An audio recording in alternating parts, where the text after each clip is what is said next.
Olá, amigos e amigas do Saber. Nesse vídeo de hoje nós vamos falar sobre o ateísmo, sobre os diferentes tipos de ateísmo.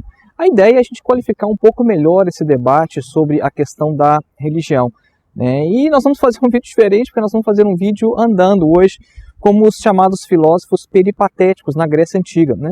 Os filósofos da escola de Aristóteles eram chamados de peripatéticos porque eles faziam filosofia andando. Peripatético em grego significa isso, aquele que anda. Então vamos fazer um vídeo mais aristotélico hoje, vamos conversar um pouco sobre filosofia enquanto a gente dá uma volta por aqui. Acompanhe.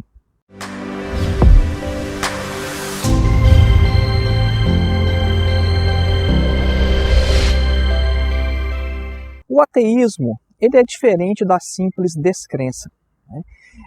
Não é só porque uma pessoa não acredita em Deus que a gente pode dizer que essa pessoa é um ateu. Então a primeira nuance que a gente tem que colocar é isso, né? Mas assim, então qual que é a diferença, né, entre descrença e ateísmo? Bom, o agnóstico ele também é um descrente, né? E o que exatamente é um agnóstico? O agnóstico ele é alguém que não é convencido por nenhum dos lados na discussão sobre a existência de Deus. Ele não está convencido de que Deus existe e também não está convencido de que Deus não existe. Então o agnóstico é aquele que não pode saber, é aquele que não consegue se decidir. Então vejam que se por um lado a gente diz que todo ateu é um descrente, nem todo descrente é um ateu. Essa é uma questão. Quando a gente está no campo propriamente do ateísmo, a gente pode classificar inicialmente o ateísmo entre o ateísmo ativo e o ateísmo negativo. O ateísmo ativo é aquele que vai afirmar ativamente que Deus não existe. E o ateísmo negativo é a simples falta de crença em Deus. Vejam aí que isso também é diferente e mais para frente a gente vai falar também sobre como que as pessoas chegam, né, a essas formas de ateísmo, né? Mas vejam bem então essa distinção, né, entre o ateísmo ativo e o ateísmo negativo. Todas essas formas de ateísmo, essas duas, elas também podem ser classificadas entre ateísmo militante e o ateísmo meramente passivo, né? E nos últimos anos, pelo menos nas últimas 2 décadas principalmente, existe uma forma de ateísmo militante, de certa forma até bem agressivo, né? Porque os ateístas militantes, eles acham que a religião ela não apenas é falsa, mas que ela é perniciosa também. Então, alguns ateus são de fato até bem agressivos sobre essa questão religiosa. Mas é importante a gente salientar que nem todo ateu é assim, nem todo ateu ele tem toda essa convicção em sua falta de crença. O ateísmo e o agnosticismo, eles podem ser práticos ou então podem ser filosóficos, né? E o que quer dizer então um ateísmo prático? Quer dizer que a pessoa simplesmente em sua vida cotidiana, ela não acredita em Deus e ela não tem muitas boas razões para isso. Ela não tem boas razões para não crer em Deus. Isso é ao contrário do chamado ateísta filosófico. Esse sim é aquele que tem uma boa fundamentação para a sua descrença. O interessante é que esse ateu filosófico, esse ateu que é o mais sofisticado, geralmente ele não chegou ao ateísmo por boas razões, né? Geralmente ele chegou ao ateísmo por algumas questões que a gente poderia dizer que é de ordem mais psicológica. A gente vai até falar um pouquinho mais sobre isso daqui a pouquinho, né? Mas até mesmo os ateus mais sofisticados, ao mesmo tempo que eles exigem que os crentes tenham boas razões para crer em Deus, né, e ao mesmo tempo eles também fundamentam a própria descrença, esse não foi o caminho que eles trilharam para chegar à sua descrença. Bom, então percebam aí, que até agora a gente já falou de ateísmo negativo, ateísmo positivo, sobre um ateísmo prático, um ateísmo militante, um ateísmo filosófico.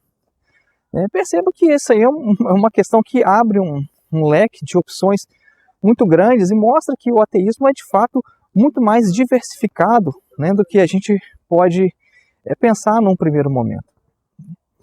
E sobre essa questão, né, que nós comentamos agora há pouco, sobre como é que a gente chega à crença ou à descrença em Deus. Essa é uma questão importante quando a gente pensa, por exemplo, a partir da categoria de complexo de Édipo de Freud.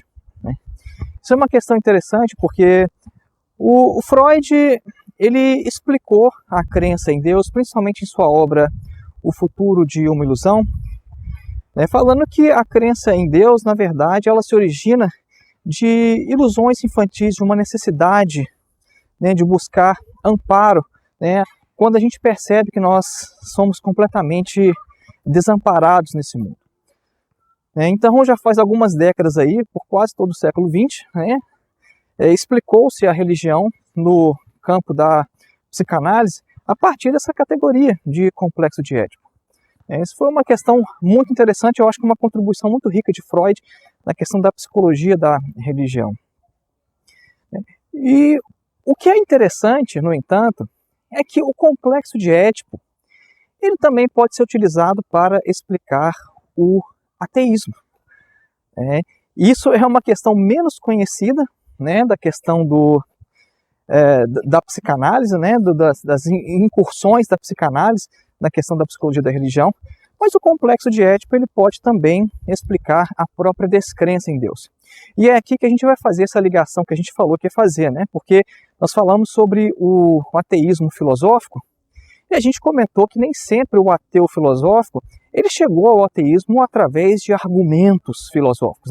Primeiro ele chegou a essa conclusão e depois ele simplesmente buscou razões para fundamentar uma crença que ele chegou por outros motivos.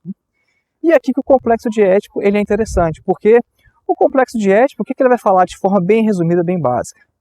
É que principalmente o menino, ele tem um amor pelo pai, mas ao mesmo tempo ele deseja matar esse pai. O complexo de Édipo mostra que existe uma ambiguidade do menino em relação ao seu pai. E o que alguns autores, como o Paul Sivitz, vão afirmar, por exemplo, é que o ateu é aquele que mata o pai.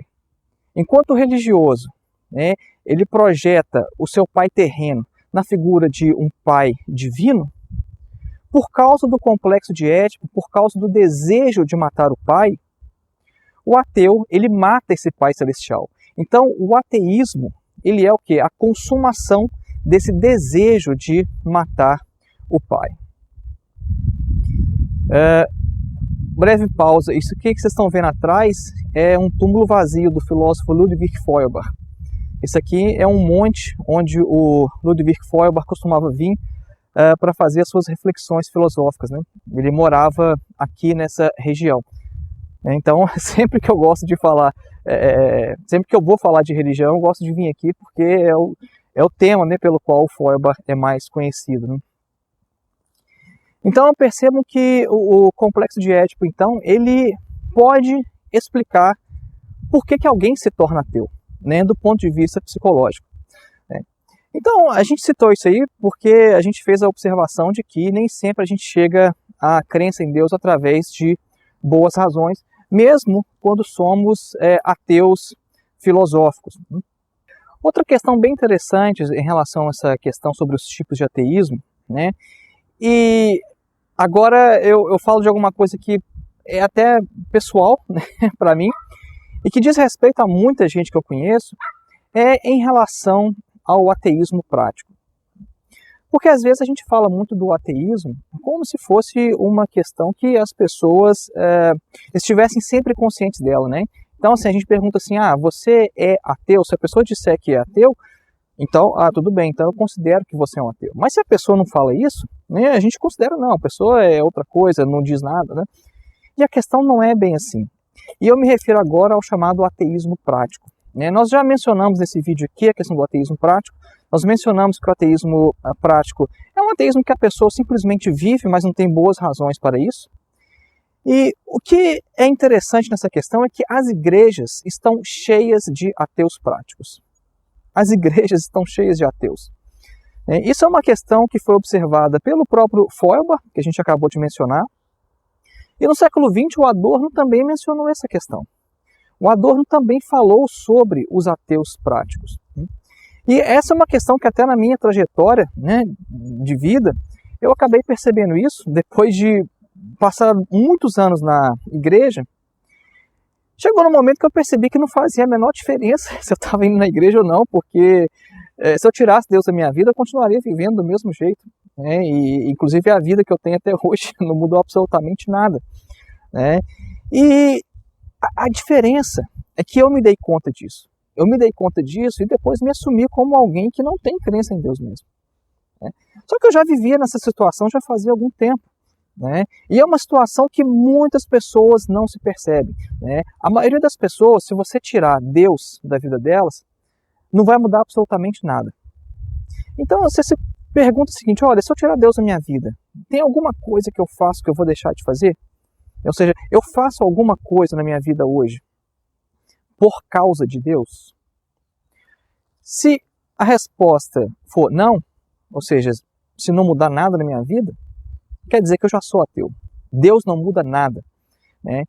E essa é uma questão muito interessante, é uma questão que eu reconheci em mim e que eu reconheço num monte de gente que está nas igrejas. As pessoas não fazem absolutamente nenhuma decisão na vida. Assim, olha, e se fosse Jesus no meu lugar? O pessoal até fala sobre isso, né? É bem comum o pessoal falar sobre essa questão, né? Assim, no meu lugar, o que faria Jesus? Né?